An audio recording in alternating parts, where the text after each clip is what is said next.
Okay, so the Ace of Cups, there is a white dove signifying, first off, the color, purity, purification. The dove itself, peace and tranquility by nature, all right, and transcendence and change. Now, he's delivering a communion wafer with the equilateral cross on it. Now, I don't know what the equilateral cross means to you guys, and everybody is different. But to me, it represents the union between male and female. It likewise represents the unity of God and the earth, or God and humanity. Right? And so that's what it means to me. Now, the dove delivering it from the heavens, notice it's flying straight down. It's delivering it from the lightest, most purest place, apparently. And it's dropping it into the goblet, a libation of water. And I know it's water because it has a big letter W on the side of the cup, and it's being extended by an unseen force of what would be considered the God system by most people's opinion. So with the God system extending that, I would very much doubt that he would be extending coffee or Kool-Aid or beer. A good brewski is good, but no. Anyway, he's extending water, that which the God system would grant to the earth, right? Okay, or the earth would recycle around itself and grant to you. If you believe a more universal idea of the universe, the earth being our God. And a lot of people do. Nonetheless, you have the cup of water being extended by an unseen force, a God system, or a power source, right? Extending water out, and it's being purified by the heavens. The white, pure dove delivering communion. And also there's a reference here, Catholically, to do with the cup of grape juice or wine and a communion wafer and all of that coming together, and the mouth of man being represented by the cup, which also, by the way, represents the vagina in a lot of people's belief. But it's filled with water, and the water is ascending before it even begins to stream down to the earth. Now, there are 5 streams representing the 5 senses of man, and the fact that it is pure water because it's being made pure by the dove, the communion wafer, the God system. It's being purified there, and then it's coming down to the earth. And the yods around the streams of water is also together with that, saying that. It's purification at its finest, and it's being granted to all that is below. And now my little screensaver wants to come on there. Anyway, so basically, you have the streams of purity coming down to the earth. Now, water in itself, especially in vast amounts like you see around the base of those streams of water, the streams of water actually creating this huge lake, ocean, river, or pool. Okay, the water itself in vast amounts represents the subconscious and the superconscious. It is, let's see, the reservoir of cosmic mind stuff, which is that depth within your subconscious, that area you reach to, that you dream from, and you may even surpass that and go into the superconscious, which is filled with this vast amount of knowledge and wisdom that we can tap into and make part of us in our daily lives, right?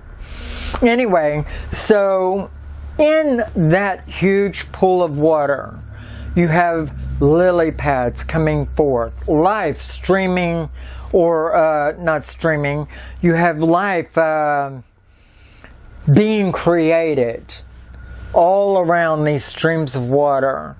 These lily pads are foundations for organisms and life to land on and live on. It's the creation of mass. And far back in the distance, you can see the formations that they would become in the island, which is small but is back there showing the beginning of a land mass. Right? The beginning of an island.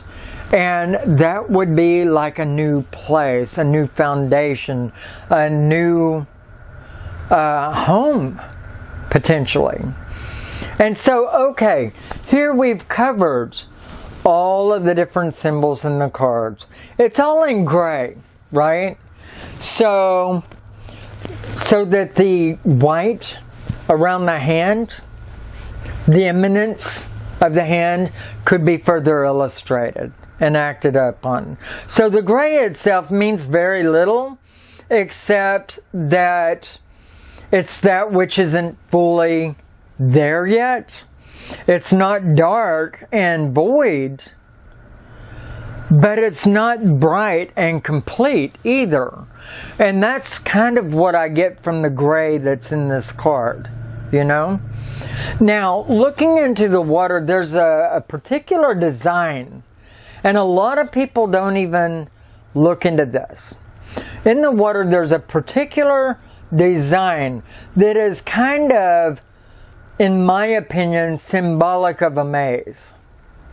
Meaning you can go anywhere in any way that you would like. You may get lost. You may hit a solid wall and not be able to go further. Have to back up and start over before you can get anywhere. You know, but you keep trying. And that's kind of what I'm seeing in that pattern of the water that I think a lot of people just miss. Likewise, if you look at the cloud that's surrounding the hand, the cuff of the God system, it goes in every direction. It goes wild and yet smooth, all at the same time. It's not black, it's not white, it just is. Like the sky all around it, right? To me, that represents free will that the God system has presented us, or that the earth and the universe has presented us. That's what I feel about this particular aspect of that hand right there, and the clouds all around it. The clouds aren't in the sky. Take note of that. Why? Because it wants to call attention to the cuff around the hand, the unseen force. And we know that there could be a covering for the God system, which is on the other side, that doesn't choose to be seen, at least at that time. But there is a lot more to that. Otherwise, it could be bland. It could be sharp, as in the Five of Swords, right? But instead, it's smooth, it's circular, it goes in every direction, and with many different lines. To me, that's the free will that the God system has presented us. And it lands that same free will to that it lets stream down, or it has to stream down from the cups and present to that which is below, and creating that which would then exist thereafter. And that's what these symbols say to me. Purity and frutility together, along with the masculine and feminine balance within the equilateral cross, the purification of the dove, and that being implemented into what I view to be the vagina, in a lot of instances, represents the birth of something. Now, Purity, it could go into the beginning of a lot of things. Now, it could represent the birth of a child, which is imminent or now to come, being pregnant or impregnated, succeeding in that pregnancy in regard to other cards in the layout, like it might have the Wheel of Fortune crossing it or above it or below it, and a few other cards that might say you're going to succeed in that pregnancy that you're actually trying to have. Now, it could also, in regard to other cards, say if the Page of Cups comes along in the same layout with it, it may represent creativity, the birth of a new idea, or the nurturing of artistic traits, which will then be fruitful, bear fruit for you in that which you hope to accomplish. The land behind it in the distance may represent moving to a new place that you've not been before, and the card in the upright position, and say regard to the Ten of Pentacles, or another card that represents a move, like the Seven of Swords, I believe it is, representing a journey to a new home, whether you wanted to or not. But it shows this card in the upright position, it would be a reference to success and assuredly setting up a foundational life in that new place that you're going. Now, it represents fertility, and you may be starting a garden. You may be breeding farm animals, and it could represent success in accomplishing that.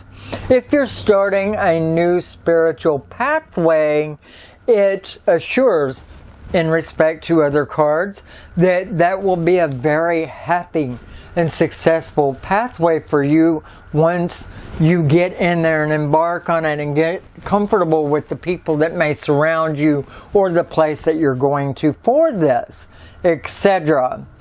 The streams of life. It could also represent a venturing into a new church, a new organization that is held by a unseen hand of power of good people that may be doing right for, you know, the homeless, or for abused children or wives, etc. Things like that. It could be talking about people that are higher up within organizations that are out to help other people. You know, and that's what I feel about that particular card. Now, let's see. Psychically speaking, and that's one area that I didn't actually address. It may mean that you're beginning a new pathway and opening up your psychic natures.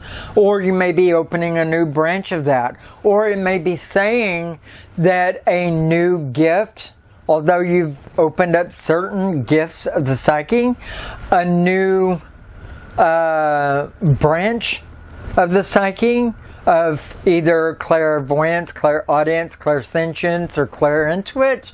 One of the other branches may open up, or yours may be clarifying more which branch you're going to be going deeper into the most, or finding a new divinational tool. If this card comes up with you, to do with you, and along with the World, and the Queen of Cups, the Hermit, or the Hierophant, you're definitely on a good path spiritually, and you're assured to have a lot of great gifts and a long pathway successfully of using those gifts. And that's what I would say of this particular card. Now, generally, there would be like 3 of these cards that I've mentioned that would show up in a layout together before it would be saying that much about it. But you would use all the cards around it to actually help you to decipher it and see what it's trying to say to you. And so, you know, tell me what you think this card means in the discussion boards below the video.